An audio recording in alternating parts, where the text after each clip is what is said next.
ప్రేక్షకులకి, మా ఇరుముడి టీం అందరికీ, క్యాస్టింగ్కి, మా ప్రొడ్యూసర్స్కి, మా టెక్నీషియన్స్కి అందరికీ కూడా happy good evening on the occasion of irumudi success meet.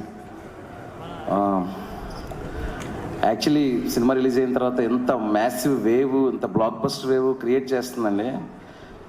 నేను ముందు రోజు నైట్ రవి సార్ వాళ్ళ డాటర్కి మోక్ష అందనమాట, సార్ 3 o'clock ఓవర్సీస్ రిపోర్ట్ వస్తుంది, నేను కాల్ చేసి మీకు చెప్తాను అన్నప్పుడు నేను ఫోన్ స్విచ్ ఆఫ్ చేసేస్తున్నాను. మోక్ష మైట్ బి 9 o'clock 10 o'clock అలా ఆన్ చేస్తానేమో, ఎందుకంటే ఈ సినిమాని టోటాలిటీలో చూసి జనాలు ఏం చెప్తారు అనేది మాత్రం తెలుసుకుంటాను. ఫస్ట్ రీల్ ఎలా ఉంది, సెకండ్ రీల్ ఎలా ఉంది, ఇంటర్వ్యూల్ ఎలా ఉంది, ఆ టెన్షన్ నేను భరించలేను. ఎందుకంటే ఒకటి నమ్మి తీసాను, నేను కొత్తదవుతుంది అనుకొని తీసాను, కానీ పూర్తి సినిమాని చూసిన తర్వాత అది కొత్తదైందా లేదా అనేది ఆడియన్స్ ఆ టైంలో మాత్రమే నేను ఫోన్ ఆన్ చేస్తాను అని చెప్పాను. సో 6 o'clock సాయి కుమార్ గారు చేసి లేదు చాలా అద్దరిపోయిందంట ఓవర్సీస్ అయిన తర్వాత ఇంకప్పుడు ఓపెన్ చేస్తుంటే అందరివి చూశాను, సక్సెస్ అని అప్పుడు తెలిసింది. నా ఫీలింగ్ ఏంటంటే నేను చాలా క్వైట్ అయిపోయానండి. ఇది మొత్తం ఇక్కడంతా సునామీలా జరుగుతుంది, ఫోన్లు అవి ఇవి. లాస్ట్ ఒక 6-7 years నుంచి ఏదో ఇరుముడిలో పడిపోయి ఇరుముడి క్యారెక్టర్స్, ఇరుముడి ఎడిటింగ్, డీటెయిల్స్ మిక్సింగ్, ఆల్మోస్ట్ 4-5 రోజులు డీటెయిల్స్ మిక్స్లోనే పడుకున్నాను. ఒక దాన్ని ఏమంటారు, ఒక యుద్ధంలాగా చేశాము అందరం. ఒకసారి దాని రిజల్ట్ ఈ షేర్లు, గ్రాస్లు, అక్కడ ఎంత చేసింది అంత చేసింది అందరూ మాట్లాడుతుంటే నాకు నిజంగా భయం వేసింది యాక్చువల్లీ చెప్పాలంటే. అంటే ఎలా రియాక్ట్ అవ్వాలో అర్థం కాలేదనమాట. అంటే కొంచెం సేపు ఫోన్ ఆగితే బాగుండు అనే ఫీలింగ్ వచ్చిందనమాట. అంత వైబ్రేషను మొత్తం రియాక్షన్ అంతా. సరే, ఆఫ్టర్ దట్ నాకు అర్థమైంది ఇది ఎంత పెద్ద మ్యాసివ్ సక్సెస్ అనేది. సో ఇప్పుడు కమింగ్ టు 1 by 1 వస్తాను. సో వెరీ బిగినింగ్, ఈరోజు మార్నింగ్ అసలు నవీన్ గారు, మా మైత్రి ప్రొడ్యూసర్ నవీన్ గారు, రవి గారు ఎంత హ్యాపీగా ఉన్నారంటే, నిన్న సాయంత్రం ఫస్ట్ షోకి రవి గారు నేను వెళ్ళి విమల్లోకి వెళ్ళి సౌండ్ చాలా బాగుంది, ఆ డీటెయిల్ వినిపిస్తుంది, ఇక్కడ ఈ డీటెయిల్ వినిపిస్తుంది అని చెప్పేసి ఇంకా కంటెంట్లోనే ఉన్నాం అనమాట మేము. తర్వాత ఈరోజు మార్నింగ్ నవీన్ గారు కాల్ చేసి, శివ ఏంటి శివ ఈ సినిమా నేను ఎప్పుడు చూడలేదు జీవితంలో, ఏంటి సినిమా ఇక్కడ అంత చేస్తుందంట, అక్కడ ఎంత చేస్తుంది, ఇక్కడ ఎంత చేస్తుంది, సోమవారం మార్నింగ్ 25,000 టికెట్స్ అండి శివ 1 hourకి, ఏం చేస్తుంది మన సినిమా అంటే. అప్పుడు నేను మాట చెప్పానండి నవీన్ గారికి, సార్ కొన్ని సినిమాలు అవార్డులు ఇస్తే, రెస్పెక్ట్ ఇస్తే, కలెక్షన్స్ ఇవ్వవు. కొన్ని సినిమాలు విపరీతమైన కలెక్షన్స్ ఇస్తాయి, కొన్ని రోజుల తర్వాత అది ఏముందిరా రొటీన్ సినిమా, ఫార్మాట్ సినిమా, ఏదో ఆడింది ఆ టైంలో అంటారు. అలా ఉంటుంది కదా. కొన్ని సినిమాలు వెళ్తుంటాయి కమర్షియల్గా, కానీ ఒక రెస్పెక్ట్ అంటే ఉండకపోవచ్చు. కానీ సార్ ఈ ఇరుముడి ఏంటంటే ఒక ప్రొడ్యూసర్కి, ఒక డైరెక్టర్కి, ఒక హీరోకి, ఒక డిస్ట్రిబ్యూటర్కి, ఒక ప్రేక్షకుడికి, ఆ క్యాంటీన్లో పనిచేసేవాడికి, ఒక సినిమా ఒక ప్రపంచానికి ఎంత ఇవ్వాలో అంత ఇచ్చింది సార్ ఇరుముడి అని చెప్పా. ఇంతకంటే ఏ సినిమా ఇవ్వలేదు సార్ అని. అంటే సినిమాలో చిన్న డైలాగ్ చెప్పినాడు కూడా, నేను ఇరుముడికి పనిచేసాను. రవణకి ఏంటంటే సినిమాకి పనిచేసిన హీరోకి ఏంటంటే ఒక వర్క్ సాటిస్ఫాక్షన్, దీని అమ్మ క్యారెక్టర్ ఇది కదా చేశాను అని అతనికి ఒక సాటిస్ఫాక్షన్. ప్రొడ్యూసర్స్కి ఏంటంటే డిస్ట్రిబ్యూటర్లు కాల్ చేసి, సార్ మేము ఎక్స్పెక్ట్ చేసిన దానికంటే కడుపు నిండిపోయి ఓవర్ఫ్లో అయిపోయి అంత హ్యాపీగా ఉన్నాం చెప్తే, అసలు డిస్ట్రిబ్యూటర్లు, ప్రొడ్యూసర్ల చెవుల్లో మేము హ్యాపీగా ఉన్నాం సార్ అని చెప్పే సందర్భాలు చాలా తక్కువ ఉంటాయి. ఆ కళ్ళలో, నవీన్ గారి కళ్ళలో ఆనందం చూస్తూ ఉంటే రోజు సాయంత్రం ఫోన్ వచ్చే ఇంటికి అని, సార్ అన్నిసార్లు రాలేను సార్, రెస్ట్ తీసుకుంటా అని చెప్పేవాడు నేను. అంటే చెప్పడానికి, కలెక్షన్లో చెప్పడానికి, ఇక్కడ అలా ఉంది అక్కడ ఎలా ఉందని. సార్ నాకు అంత తల కొంచెం తిరుగుతుంది సార్, ఇవన్నీ వింటుంటే కొంచెం నేను రిలాక్స్ అవుతాను సార్, కొంచెం దూరంగా ఉంటాను చెప్పేవాడిని. సో అంటే ఏం చెప్తున్నానంటే, ఇరుముడి ఏమిచ్చింది అని అంటే, ఒక ఆర్గానిక్గా ఇంత సంతోషాన్ని, ఇంత ప్రొడక్టివిటీని, పనిచేసిన టెక్నీషియన్కి ఒక రెస్పెక్ట్ని, ఇవన్నీ ఇచ్చింది. Then coming to last cinema థియేటర్లో ఉంది, ఆ సినిమా తాలూకా ఇంపాక్ట్ ఏంటి, ఆడియన్స్ ఎలా రిసీవ్ చేసుకుంటారు, మీకు ఎంత నచ్చింది, మీ ఇంట్లో వాళ్ళకి ఎంత నచ్చింది అనేది మీకు అందరికీ తెలుసు. దాని గురించి నేను స్పెషల్గా మళ్ళీ, ఎందుకంటే దగ్గర మా రవణ అందుబాటులో ఉండకపోవడం కాదు, కానీ నన్ను ఒక 22-23 ఇంటర్వ్యూలు, సో ఆ ఇంటర్వ్యూలు మొత్తం నా బయోపిక్ లాగా అయిపోయింది అన్న ఆల్మోస్ట్. మా తమ్ముడు కాల్ చేసి, అన్న ఏంటన్నా భోజనం చేస్తుంటే ఊరికే వస్తున్నాడు టీవీలో అన్నాడు మా తమ్ముడు. సో మన పాత్రికేయ మిత్రులు అంత చెత్తకొట్టేశారు నన్ను. మన రాజేష్ ఒక రోజు పెట్టి 22 ఇంటర్వ్యూలు, అసలు గొంతుపోయింది, లోకల్ కార్డ్స్ అయిపోయినాయి. సో నేను ఎక్కువ దాని గురించి, నేనేమనుకున్నాను సినిమా గురించి, అవి ఇవి సినిమా గురించి, సినిమా థియేటర్ లోపల ఏముంది, సక్సెస్ మీట్ కాబట్టి జస్ట్ థ్యాంక్స్ చెప్పేసి ముగించేస్తాను. సో కమింగ్ టు, ఏదో చెప్దాం అనుకున్నాను, తక్కువ మర్చిపోయా. సో చాలామంది ఏంటంటే సార్ ఇప్పుడు ఇరుముడి ఇంత కలెక్షన్ ఇంత ఇది నెక్స్ట్ ఏం చేయబోతున్నారు, ఎలాంటి సినిమా చేయబోతున్నారు, ఎవరితో చేయబోతున్నారు అని చెప్పేసి, అంటే అందరికీ ఏమి ఇచ్చిందో చెప్తున్నాను, నాకు పర్టికులర్గా ఇరుముడి ఏమి ఇచ్చిందని చెప్తున్నానండి. నిన్న ఈవినింగ్ ఒక 4 o'clockకి ర్యాండమ్గా 4-5 లింకులు పంపించారు మా పిఆర్ టీం. అప్పుడు దాకా నేను సరిగ్గా చూడలా. అందులో ఒక పాపని ఒక ఫాదర్లా ఎత్తుకొని ఏడ్చేస్తుంది ఆ పాప. ఎందుకమ్మా, నీకు నేను ఉన్నాను కదా, ఆ పాపలా చెప్పు, నాకు కూడా చెప్పు, నువ్వు ఆ పాపలాగా నీకేం కావాలో అని. అలా 4-5 వీడియోలు చూసేసరికి ఐ బికేమ్ లిటిల్ ఎమోషనల్ అనమాట. ఎమోషనల్ అని సరే ఒక సినిమాతో నేను ఇంతకంటే ఏం చేయగలుగుతాను.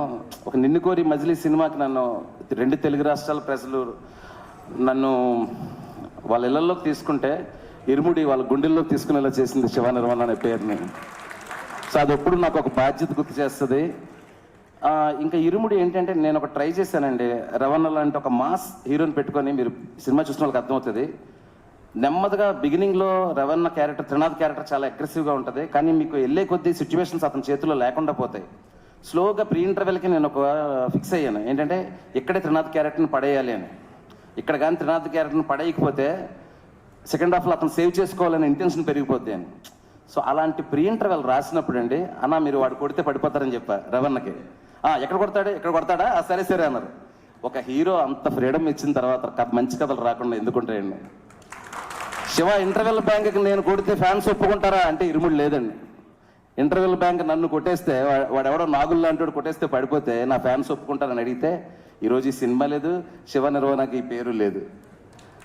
సో ఆ గడిలోంచి బయటకు వచ్చి నేనేమంటానంటే, ఇరుముడి నేను ఎంత కష్టపడి రాసినా మా అసిస్టెంట్ డైరెక్టర్ దగ్గర నుంచి మేమందరం 1-10 సార్లు ఎంత జాగ్రత్తగా ఆలోచించుకొని జాగ్రత్తగా సినిమాని చేసినా అండి, సినిమా బిగినింగ్ నుంచి ఎండ వరకు అసలు నేను ఏం చేస్తున్నానో, అప్పటికప్పుడు నేను చేసే ఇంప్రూవేషన్స్ ఏంటి, ముందేం చేస్తున్నాను, వెనకేం చేస్తున్నాను, ఏం లేదు. శివ ఇప్పుడు ఏం చేయాలి చెప్పు అని.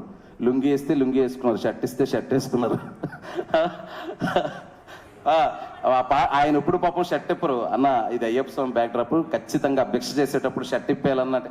ఇప్పేయాలంటావా శివ, ఇప్పేయాలన్నా. షర్ట్ విప్పాడు, వాట్ నాట్ అండి, అన్నీ చేశారండి, అన్నీ చేశారు సినిమా కోసం. సో నేనేమంటున్నాను, ఈ సినిమా గొప్పతనం ఏంటంటే ఒక హీరో దర్శకుడికి ఇచ్చే స్వతంత్రమే ఈ సినిమా వెనకతలో గొప్పతనం. ఒకసారి కథ చెప్పిన తర్వాత నమ్మితే శివ ఉన్నాడు చూసుకుంటాడు. ఆ ఫైట్లో ఏదో ఉంది కదా, అయ్యప్ప ఉన్నాడు అలాగా శివ ఉన్నాడు చూసుకుంటాడు అనే ఒక స్వతంత్రం ఇచ్చారండి అన్న. అది 100% అది వర్కౌట్ అయింది. అంటే అది లేకపోతే మేము మాత్రం ఏం చేస్తాం అన్నా, ఇంకా నలిగిపోతాం తప్ప. సో అది ఫస్ట్ సక్సెస్. ఇంకా నేను మా టెక్నీషియన్స్ గురించి, ఈ క్యారెక్టర్లు టెక్నీషియన్స్ గురించి, ఆర్టిస్టుల గురించి లాస్ట్ ఈవెంట్లో చెప్పాను, ముందు ఈవెంట్లో చెప్పాను. కానీ కొన్ని విషయాలు చెప్పడం మర్చిపోయానండి లాస్ట్ ఈవెంట్స్లో.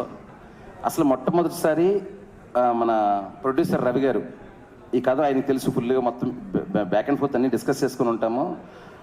సడన్గా శివ నాకు ఎందుకో ఈ క్యారెక్టర్లో రవణ అదిరిపోతాడు అనిపిస్తుంది అని అన్నప్పుడు ఇమ్మీడియట్గా ఫ్లాష్ ఏం చెప్పారన్న అసలు అని ఆయన షర్ట్ లేకుండా వస్తారు అదంతా ఊహించుకున్నప్పుడు, స్వామి మాల భక్తుడిగా ఊహించుకున్నప్పుడు అదిరిపోయిందని అనుకున్నప్పుడు, అప్పుడు నా జీవితంలోకి ఎంటర్ అయిన ఒక పర్సన్ అండి శ్రీనివాసరాజు అని. బ్రదర్ ప్లీజ్ స్టాండప్ ఒకసారి. ఈయన మామూలుగా బయట ప్రపంచానికి, అసలు ప్రపంచానికంటే సోషల్ మీడియా ప్రపంచానికి ఎక్కువ తెలిసిన శ్రీనివాసరాజు గారు. ఈయన అసలు రవితేజ గారితో, సార్ శివ నిర్వాణ దగ్గర ఒక కథ ఉందంట, మన మైత్రి రవి గారు చెప్పారు, అదిరిపోయే కథ అంట అని తీసుకెళ్ళి రవితేజ గారి దగ్గర కూర్చోబెట్టి, ప్లీజ్ సిట్, తీసుకెళ్ళి రవితేజ గారితో కూర్చోబెట్టి నేను కథ చెప్తూ ఉన్నప్పుడు బయటకు వచ్చి కళ్ళమ్మని నీళ్ళు పెట్టుకొని, he is the first audience for the irumudi అండి. బయటకు కళ్ళమ్మని నీళ్ళు పెట్టు అంటే రవణ చాలా బాగుంది శివ అని చెప్పారు, సీన్ మాత్రం ఏడుస్తున్నాడు. నేను ఫస్ట్ టైం నా ఫస్ట్ ఆడియన్ అన్నప్పుడు ఇరుముడికి, ఏంటి ఇంత ఏడుస్తున్నాడు, ఇంకా దానికి రీ రికార్డింగ్ లేదు, ఏం లేదు, ఓకే కథ చెప్తే ఎమోషనల్ అవుతారు నాకు తెలుసు.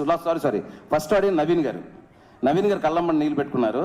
హీరో గారి దగ్గరికి వెళ్ళే ప్రాసెస్లో శ్రీను పెట్టి బయటకు వచ్చిన తర్వాత చేతులు అవి పట్టేసుకొని, ఏం ట్విస్టులు సార్, ఏం సినిమా తీస్తున్నాను సార్ అది అని చెప్పి లోపలికి వెళ్ళి రవితేజ గారితో అన్నారంట, సార్ ఇది మనకు వచ్చింది అది దైవ నిర్ణయం అనే టైప్లో ఈ కథ అని. రవణ్ అని ఫస్ట్ నుంచి కూడా ఈ కథకు సంబంధించి ఆ ఎక్సైటింగ్గా ఉంచడంలోనే, ఇది మేము అవుట్డోర్ వెళ్ళినప్పుడు, ఎందుకంటే అండి హీరో మన సినిమా చేస్తున్నప్పుడు ఆ హీరోని చూసుకునే మొట్టమొదటి మనిషి చాలా ఇంపార్టెంట్ అండి. హీరోని ఇన్స్పైర్ చేసి ఇంకా బెటర్గా సినిమాని పుల్ చేయడానికి ఉపయోగపడేలాగా చేయాలి. అలాంటి ఒక దాంట్లో శ్రీనిబాబు నీ సపోర్ట్ అక్కడి నుంచి ఇక్కడ వరకు. ఆ సినిమాలో ఉన్నాడండి, స్కూల్ టీచర్ వేషం చేశాడు, చాలా థ్యాంక్స్ సీను. అంటే ఎన్నెన్ని కాంప్లికేటెడ్ సిచ్యువేషన్ వచ్చినా మనకు సీలేలోని పొల్లూరులోని పక్క నుండి ఆ టైమింగ్స్లో కానీ దీంట్లో కానీ హీరో గారికి కంఫర్ట్ ఇస్తున్నాయి, నాకు కంఫర్ట్ ఇస్తున్నాయి, సినిమా బాగా వెళ్ళడానికి సపోర్ట్ చేస్తావు. Thank you so much, thank you. And తర్వాత ఫస్ట్ నవీన్ గారు విన్నారు, తర్వాత శ్రీన్ బాబు విన్నాడు, నెక్స్ట్ థర్డ్ నాది ఒక కొత్త పర్సన్ సడన్గా ఎంట్రీ. సడన్గా మా సీన్ కాల్ చేసి రవణ వాళ్ళ అమ్మాయి ఆఫీస్కి వస్తారంటే కథ వింటారంట అన్నారు. అంటే కథ వింటారా? రవణ వాళ్ళ అమ్మాయి, అసలు అమ్మాయి సెన్సిబిలిటీస్ ఏంటి? పైగా ఏంటంటే అంటే ఒక మోడర్న్ అప్రోచ్ ఉన్న థాట్లో ఉంటారు వాళ్ళు. ఏంటి పరిస్థితి అంటే ఆఫీస్కి వచ్చి ఎదురుగా కూర్చొని, సార్ శివ సార్ కథ నాకు వినాలని ఉంది సార్, చాలా ఎక్కువగా చెప్తున్నారు కథ గురించి, మా డాడీ కానీ శ్రీను కానీ చాలా బాగా చెప్పారు, వినాలని ఉందంటే స్టార్ట్ చేశానండి. స్టార్ట్ చేస్తుంటే నేను కొంచెం ఇలా పక్క తిరిగి ఇలా షార్ట్లు ఇలా చెప్తున్నాను, సౌండ్ వినిపిస్తుంది. ఇలా చూస్తే అంటే తనకి వాళ్ళ ఫాదర్ను ఊహించుకుంటూ కథ వినడం మోక్షకి. ఎక్కడ సెకండ్ హాఫ్లో ఒక పాయింట్కి వచ్చేటప్పుడు అంటే మనకు వేరండి, మనం ఒక కథను ఊహించుకుంటాం, తనకు ఫాదర్ను ఊహించుకుంటూ తనను ఊహించుకుంటూ కథ విని చోక్ అయిపోయి ఒక పాయింట్కి చేతులు పట్టుకొని, సార్ స్టాప్ ఇట్ సార్ అంది. And this I can't see in the theatre sir అంది.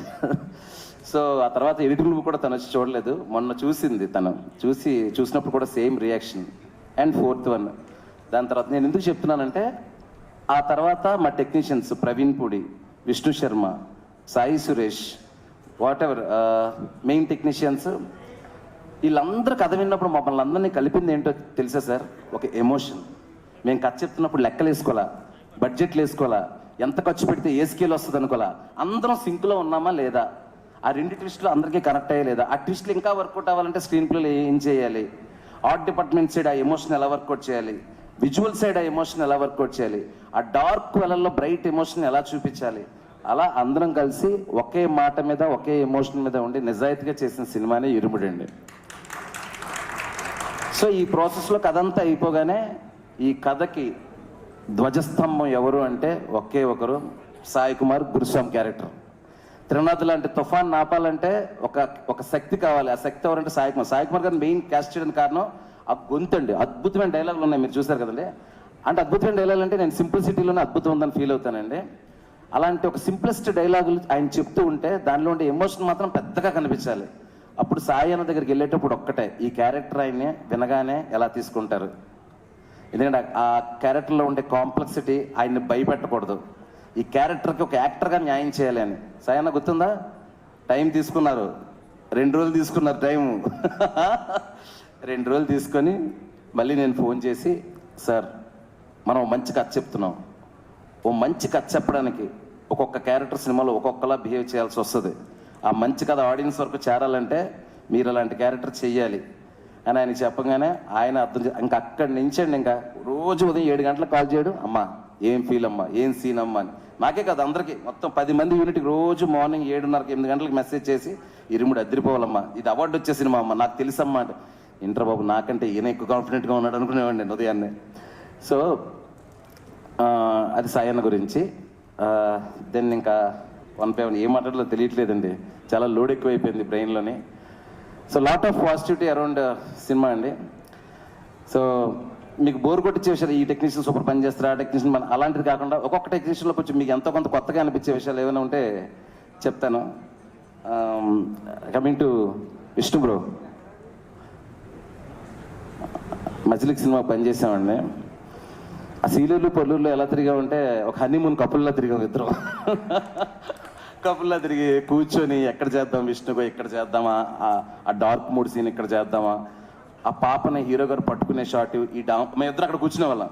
కూర్చొని హీరో ఇలా పడిపోతే, పాప ఇలా పడిపోతే హీరో ఇక్కడ పట్టుకుంటారు అంటే విష్ణు చెప్పేవాడు. అప్పుడైతే సన్లైట్ మార్నింగ్ ఇలా వస్తుంది ఈస్ట్లో, ఇక్కడ సన్లైట్ ఇలా వస్తుంది, ఇటు నుంచి పెడదాం షార్ట్, అటు నుంచి పెడదాం అని. సో ఆర్గానిక్ అండి, the process is very very organic అనమాట. వెంటనే మా సురేష్ని పిలిచాను. సురేష్ని పిలిచి ఒక మంచి కొండ లాంటిది చూశాను, అక్కడ ఒక చిన్న షెడ్ లాంటిది ఉంది, ఈ షెడ్ నువ్వు చాలా అందమైన ఇల్లుగా మార్చాలి అన్న, కానీ అక్కడ ఏమి ఉండకూడదు అన్న.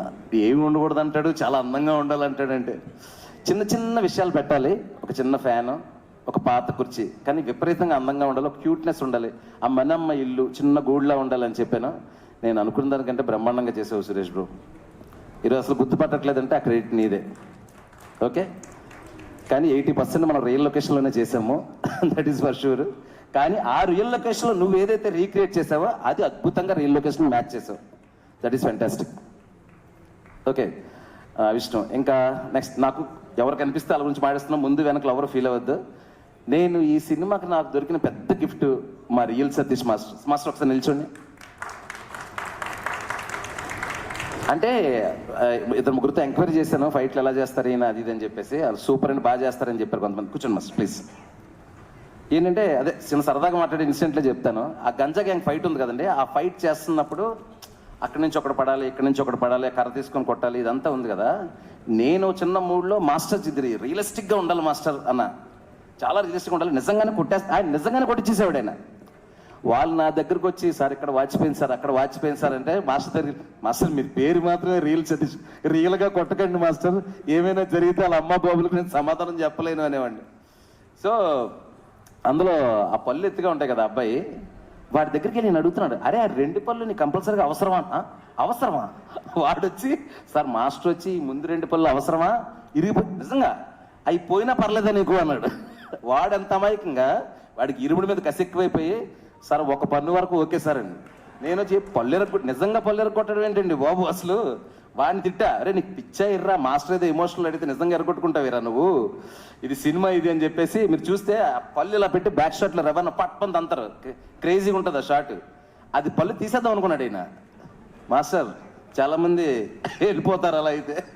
అంటే ఏమన్నానంటే డైరెక్ట్ అడిగాడు అంత ఇంటెన్సిటీ తీయాలి అని, కానీ ఆ ఫైట్ మాత్రం అండి నా సినిమాలో కొంచెం ఫైట్లే తక్కువ, కానీ టీఎఫ్ఐలోనే ఒక ఇంటెన్సిటీ ఉన్న ఫైట్, ఒక ఫ్యామిలీ డ్రామాలో అంత ఇంటెన్సిటీ నేను చూడలేదండి. Thank you master, super. మీతో వర్క్ చేస్తూనే ఉంటా, మన సింక్.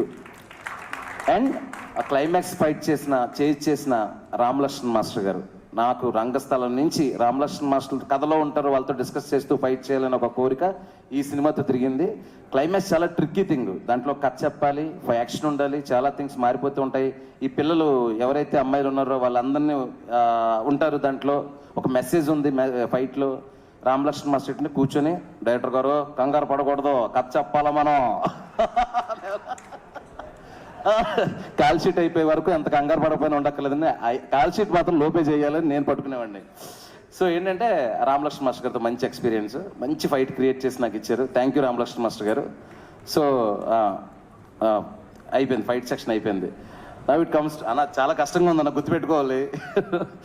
So next lyrics. జనరల్గా లిరిక్స్ గురించి ఒకటి ఉందండి, నేను కొన్ని పాటలు రాస్తుంటాను కదా, ఖుషీకి నిన్ను కోరి కూడా కొన్ని పాటలు రాస్తూ ఉంటాను. జనరల్గా ఏంటంటే కంపోజర్తో కూర్చున్నప్పుడు ఒక 10-20 నిమిషాల్లో నాకు కథలో ఉండే మాటలు ఏమైనా తగిలి టక్కమని పాట అయిపోద్దంటే నేను రాస్తానండి. లేదు సిచ్యువేషన్ చాలా భారంగా ఉంది, దీనికి టైం తీసుకోవాలంటే విత్ అట్మోస్ట్ రెస్పెక్ట్ ఒక మంచి లిరిక్ రైటర్ని అప్రోచ్ అయ్యి ఆయనతో చక్కగా నా ఎక్స్ప్రెషన్ చెప్పి రాయిపించుకుంటాను. అందులో అలా రాయిపించుకునే వాళ్ళు నాకు వన్ ఆఫ్ ద నేను ఇష్టపడే లిరిక్ రైటర్స్లో అనంత శ్రీరామ్ గారు ఒకరు. ఆయన నాకు నిన్ను కోరి సినిమాలో లాస్ట్ సాంగ్లో ఒక లవ్ గురించి, మ్యారేజ్ గురించి డిఫరెన్స్ ఒకటి రాశారు. వేలితోని వేలు అని ఒక లిరిక్ ప్రస్తుతం ఇప్పుడు. ఆ 4 లైన్లు నాకు ఇష్టపడి ఈయనకి నాకు ఎప్పుడు ఒక రకమైన అలాంటి పాట వచ్చినా అనంతగాని పిలిచి రాయిపించుకోవాలనేది ఉండేది. యాలలో యాలలో పాట ఎప్పుడైతే ట్యూన్ వచ్చిందో అనంతగాని పిలవంగానే రాశారు. అమ్మతో పేదరికం, నాన్నతో రాచరికం అని రాయగానే అందుకు కదా అనంత్ గారు మిమ్మల్ని ఇలాంటి పాటలకు పిలుస్తారు అనుకున్నాను.